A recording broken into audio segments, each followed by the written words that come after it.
pada 27 hari bulan April. Betul 27 hari bulan April, Azam selaku penyelaras SMM Negeri Melaka telah membuat satu laporan polis. Seminggu sebelum itu pada tarikh SPRM. Seminggu sebelum itu dia telah membuat satu laporan SPRM. Kenapa? Okey. Laporan tersebut ialah kerana tular di Negeri Melaka satu set of bukti. Ada rakaman video pendek, ada screenshot, ada gambar dan sebagainya yang menunjukkan bahawa yang mengaitkan Esko Kerajaan Negeri Melaka Datuk Rais Yassin dengan satu skandal rasuah seks, dengan satu skandal rasuah seks. Maka Azam telah bagi pihak rakyat Negeri Melaka, dia telah pergi bergerak dan membuat laporan SPRM. Kita nyatakan dengan fakta, data, undang-undang apa yang dia breach dan sebagainya, kan? Sehingga hari ini SPRM kita tak pasti statusnya.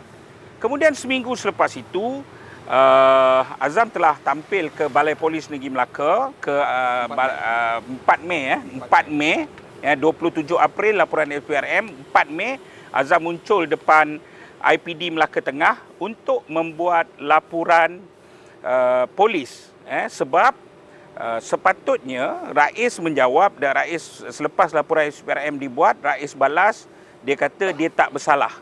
Tapi bila wartawan sendiri, bukan orang tanya, wartawan sendiri tanya, tak buat laporan polis ke? Dia kata dia tak akan buat laporan polis. Okey, lebih menarik momen itu apabila Ketua Menteri Melaka Raup, Datuk Raup membuat kenyataan bahawa dia tak peduli pun salah atau betul, benda itu wujud atau tidak. Dia kata dia tak nak berminat untuk nafi, tapi dia menganggap benda itu fitnah. Ni gila. Maknanya betul atau tidak tu tak penting, tapi benda ni fitnah, kan? Okey. Jadi kita tampil buat laporan kerana Esko tersebut takut buat laporan. Jadi kita tampil buat laporan. Jadi 24 jam yang lepas kita telah bertemu dengan semua maklumat tersebut. Dengan semua maklumat tersebut. Saya maklumkan, nama perempuan tu? Kita dah jumpa, tapi kita tak jumpa lagi perempuan tu, tapi kita tahu dah tempat kerja, memang sahih, memang semua kawan-kawan dia ditemui, kita tunjuk gambar dan sebagainya, kawan-kawan kerja. Nama dia Auni binti Ismail. Auni binti Ismail. Kita dah ada nombor handphone dia.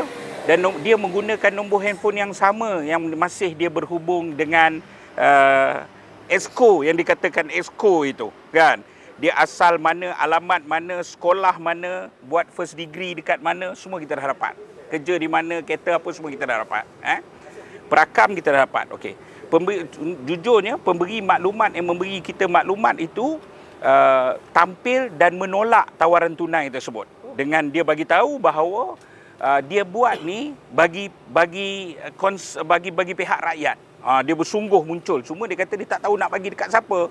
Jadi bila kita keluar tawaran, dia datang, dia tampil dan dia bagi.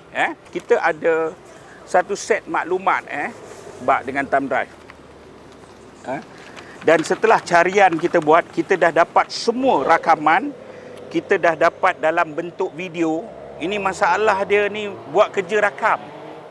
Macam budak-budak. Macam mana kamu jadi Esko? Dan saya tak boleh gamak untuk bagi dekat wartawan sebab nanti saya akan dituduh kerana mengedarkan bahan lucah.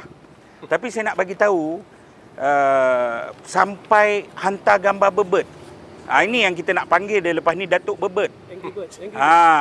Tak ditulis dalam tu, ni bebet abang. Kan?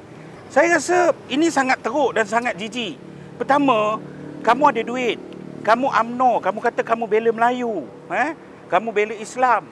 Tapi soal dia bila kamu ada duit, kamu bayar kepada perempuan sampai bogil, sampai suruh beronani secara live. Ini apa jijiknya ni perangai ni? Kamu lulusan, konon lulusan Azhar, siapa yang kenal saya kenal lah. Tapi kamu bayar perempuan untuk jadi tak ada maruah. Dan ini dilindungi oleh Raup. Ini Zahid dan Anwar Madani diamkan. Dan isu ini adalah isu yang sangat besar. Hari ini tuntutan kita jelas. Pertama, SPRM tidak ada jalan lain. Kalau kamu nak cari siapa budak perempuan ni, yang kononnya minta projek pemancar untuk uncle dia, itu pun detail kita dah dapat. Dan hari ini saya bagi tahu kebetulan Azam juga dihubungi oleh IPD Melaka Tengah dan kita buat arrangement, kita berada di IPD Dangwangi. Pegawai daripada Melaka Tengah akan datang ke sini untuk rakaman sekali. Dan saya pun dipanggil kerana saya ada dalam laporan itu sekali, dan kita akan menyerahkan semua, dan polis tidak akan ada alasan untuk tidak bertindak. SPRM jelas, rasuah seks itu berlaku, sangat jelas. Kedua ialah daripada SKMM itu mungkin bawah tindakan polis. Daripada segi akta kanun keseksaan, saya minta maaf kalau saya gunakan, tapi itu perkataan undang-undang, itu persundalan telah berlaku di mana kamu minta seks dan tawar seks dan ada duit sebagai imbuhan, itu dipanggil persundalan ataupun pelacuran. Dan memang tidak ada jalan dah. Tidak ada jalan. Jika ada maruah, saya rakam betul-betul. Jika Kerajaan Melaka ada maruah,